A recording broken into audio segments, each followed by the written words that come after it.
Ito ta ngayon ng chicken curry. Una, piprito ko yung patatas. Hanggang maano sa, yung parang slightly lang ng magkulay brown.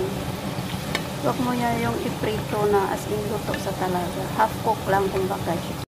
Ginisa ko yung una yung yung lemongrass. Isunod ko yung onion. Kasi magluto tayo ng chicken curry. Saka halo-haluin.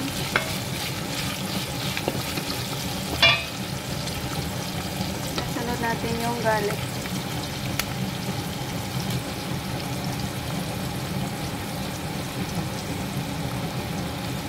At saka halo-haluin. Pagkatapos yun, isunod mo agad yung saka ganito na inalo-halo ko sa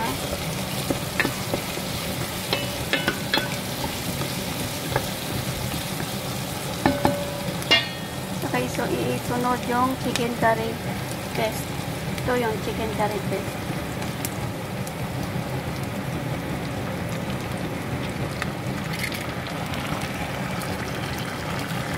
Kumukulo na siya at saka yung sa maganda na yung ammonia. At saka ilagay ko yung chicken cubes at saka ilagay ko yung manok.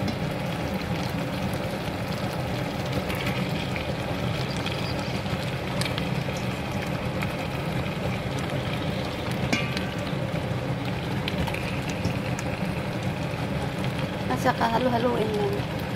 Saka ganyan sa tinakpan ko sana muna at saka yun nahalo-halo ko sa kaya ilagay natin yung patatas na ginprito ko kanina. Halo-haluin tapos lagyan ng tubig.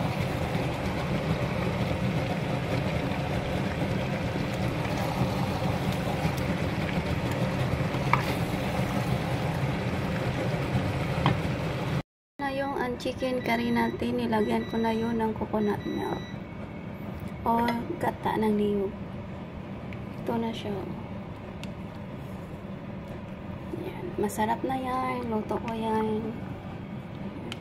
Chicken curry.